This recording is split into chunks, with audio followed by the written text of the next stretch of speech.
بسم الله الرحمن الرحيم بريرة صحابية نج مغيث بالوانو ሁለቱም በባርነት የሚያገለግሉ የሰው አገልጋዮች ናቸው።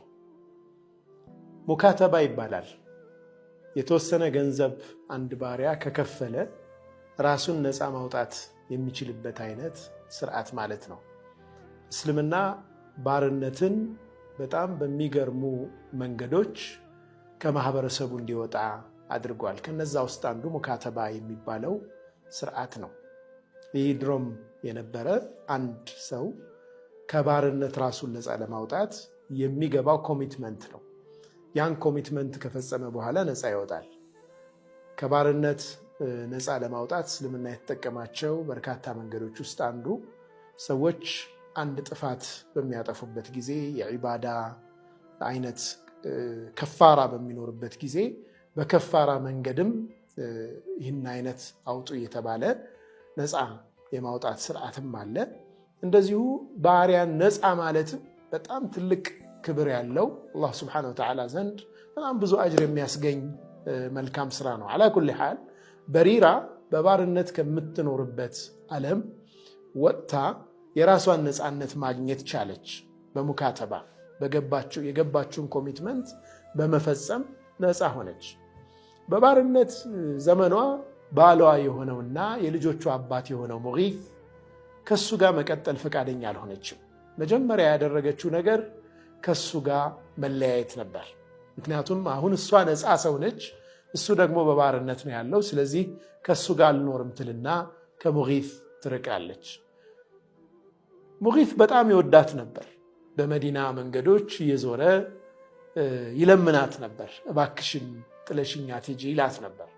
ነቢዩ ዓለይሂ ሰላቱ ወሰላም ካጎታቸው አባስ ጋር በመንገድ ላይ ሲሄዱ የሙጊትን ሁኔታ ያዩና ያ አባስ አላ ተዕጀቡ ሚን ሑቢ ሙጊትን በሪረተን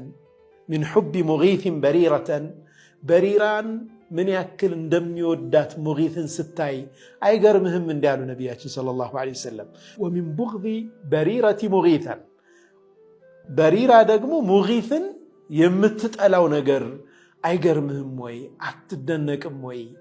እሱ ምን ያክል እንደሚወዳት እሷ ደግሞ ምን ያክል እንደማትፈልገውና እንደምትጠላው ስታይ አይደንቅህም ወይ ያሉ ነቢያችን ሰለላሁ ዐለይሂ ወሰለም። ሙጊት ብዙ ጥረት አደረገ፣ ሊሳካለት ስላልቻለ መጨረሻ ወደ ነቢዩ ሰለላሁ ዐለይሂ ወሰለም ሄደና እባክዎት ሽምግልና ይሄዱልኝ አላቸው። በሪራን ይለምኑልኝ አላቸው። ነቢዩ ሰለላሁ ዐለይሂ ወሰለም ሄዱና አንቺ በሪራ ሆይ ለው ራጀዕቲሂ ምነው እንደው ይህንን ትዳር ብትመልሹ አይሻልንም ወይ? እሱ ባለቤትሽ የነበረ የልጆችሽ አባት ነው፣ ብትመለሽ ምናለ ብለው ነቢ ሰለላሁ ዐለይሂ ወሰለም ሽምግልና ሄዱ። በሪራ አንድ ጥያቄ ጠየቀቻቸው። ያ ረሱለላህ ሰለላሁ ዐለይሂ ወሰለም ተእሙሩኒ ትእዛዝ ነው ይህ አንተ የአላህ መልክተኛ ብላ ጠየቀቻቸው። ነቢ ሰለላሁ ዐለይሂ ወሰለም ላ ኢነማ አነ ሻፊዑን አሉ። ነቢ ሰለላሁ ዐለይሂ ወሰለም ኢነማ አነ ሻፊዑን እኔ እንኳ ትእዛዝ ሳይሆን እያዘዝኩሽ ሳይሆን ሽማግሌ ሆኜ ነው የመጣሁት፣ እየሸመገልኩ ነው እንጂ እያዘዝኩ አይደለም አሉ ነቢያችን ሰለላሁ ዐለይሂ ወሰለም። ይህኔ በሪራ ላ ሐጀተ ሊ ፊህ እሱ ጋር ምንም ጉዳይ የለኝም ብላ ጉዳዩን ዘጋች። እዚህ ላይ የምንወስዳቸው በርካታ ትምህርቶች አሉ። አንደኛ የሴት ልጅ መብት የተጠበቀ መሆኑን እንረዳለን። ሴት ልጆቻችን እገሌን አንፈልግም ካሉ፣ እገሌን አልፈልግም አላገባም ካለች አንዲት ሴት መገደድ የለባትም። ማስገደድ ዙልም ነው፣ በጣም ከባድ ግፍ ነው። ከማትወደው ካልፈቀደችው ወይም ከማትፈልገው ሰው ጋር እንድትኖር መገደድ የለባትም። ቢያንስ ዝም ካለች እንኳ ሐያዋ ነው ተብሎ ዝምታዋ እንደ ሽታ ይወሰዳል። አፍ አውጣ ግን አልፈልግም ካለች አትገደድም አንዲት ሴት። ሁለተኛ ነቢዩ ሰለላሁ ዐለይሂ ወሰለም የሀገር መሪ ከመሆናቸው ጋር በጣም በርካታ ኃላፊነት ከመሸከማቸው ጋር አንድ ባሪያ ለላካቸው ሽምግልና ተቀብለው ሄደዋል ነብዩ ሰለላሁ ዐለይሂ ወሰለም። ለነብዩ ዐለይሂ ሰላቱ ወሰላም ባሪያም ይሁን ጨዋ ሀብታም ይሁን ደሃ ሁሉም እኩል ነው ለእርሳቸው፣ ሁሉንም ያስተናግዱ ነበር።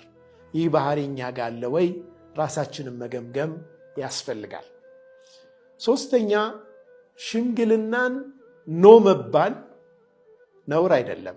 ነብዩ ሰለላሁ ዐለይሂ ወሰለም እኮ የሄዱበትን ሽምግልና አልተቀበለቻቸውም በሪራ። እንዴት እኔ ነብይ ሆኜ እኔ እንዴት የኔን ሽምግልና እንዴት አትቀበይም አላሏትም። ነብዩ ሰለላሁ ዐለይሂ ወሰለም ቢያዟት ኖሮ ትእዛዛቸውን ደግሞ ትቀበል ነበር። ግን እኔ ማዘዝ አይደለም በዚህ ጉዳይ የማዝበት ጉዳይ አይደለም፣ ኢነማ አነ ሻፊዕ ነው ያሉት ነብዩ ሰለላሁ ዐለይሂ ወሰለም። አይ እኔ በዚህ ጉዳይ ላይ ማዘዝ ሳይሆን ሽምግልና ነው የመጣሁት ብለው ነብዩ ዐለይሂ ሰላቱ ወሰላም የሽምግልና ሮላቸውን የጠቀሱት። እኔ ያልኩት ለምን አልሆነም አላሉም፣ ወይም እሳቸው የሚፈልጉትን ነገር ጫና አልፈጠሩም። ነብዩ ሰለላሁ ዐለይሂ ወሰለም አባት ስንሆን ወላጆች ሆነን ወይም የሆነ አይነት ፖዚሽን ላይ በምንቀመጥበት ጊዜ ያንን ፖዚሽናችን ያን ስታተስ ወይም ማህበራዊ ቦታችንን ተጠቅመን ሰዎች የማይፈልጉትንም ነገር መጫን አያስፈልገንም። ነፃነቱን ለነርሱ እንሰጣለን፣ ይወስናሉ። ግን እኛ የመሰለንን ነገር ደግሞ እናቀርብላቸዋለን። ሌላው እገሌ ጋር እንዳትሄድ እሱ በጣም አስቸጋሪ ነው፣ እሷ በጣም አስቸጋሪ ናት፣ ለሽምግልና አትሆንህም። ላ አንተ መሄድ ብቻ ነው ያለብህ። የመቀበል ያለመቀበል የሰዎቹ ናቸው፣ የሰዎቹ መብት ነው ማለት ነው። አላሁ ስብሓነሁ ወተዓላ በተከበረው ቁርአኑ ላይ ላ ኸይረ ፊ ከሲር ሚን ነጅዋሁም ኢላ መን አመረ ቢሰደቀትን አው ማዕሩፍን አው ኢስላሕን በይነ ናስ። ሰዎች ከሚሰሯቸው ስራዎች በጣም ኸይር የሆኑት እነዚህ ሶስቱ ናቸው ብሏል። ሌላው ነገር ሁሉ ተራ ነገር ነው። ኢላ መን አመረ ቢሰደቀትን፣ ሰደቃ ቻሪቲ ወይም ስጦታ ለሰዎች ለችግረኞች እንዲረዱ ማበረታታት ቢሆን፣ አው ማዕሩፍን ወይም በመልካም ስራ ማበረታታት ቢሆን እንጂ፣ አው ኢስላሕን በይነ ናስ ወይም በሰዎች መካከል እርቅ መፍጠር ቢሆን እንጂ ሌላው ነገር ሁሉ ተራ ነው። ዱንያ ውስጥ ልናበረክታቸው ከምንችላቸው በጎ ነገሮች ውስጥ አንዱ በሽምግልና ሰዎች ውስጥ የተፈጠረን ነገር መፍታት ነው። በዛ ሽምግልና ላይ ላይሳካልን ቢችል ነቢዩም ሰለላሁ ዐለይሂ ወሰለም ነው ተብለዋል ማለት ነው። አይ ላ ሐጀተ ሊ ፊሃ አለቻቸው በሪራ፣ እኔ ጉዳይ የለኝም ከሱ ብላ ዘግታለች። እነኚህን ሁሉ የህይወት መርሆች በዚህ ክስተት በነቢዩ ሰለላሁ ዐለይሂ ወሰለም እንማራለን ለማለት ነው። ወሰለላሁ ወሰለም ወባረከ ዐላ ሰይድና ሙሐመድ ወዐላ አሊሂ ወሰሕቢሂ ወሰለም።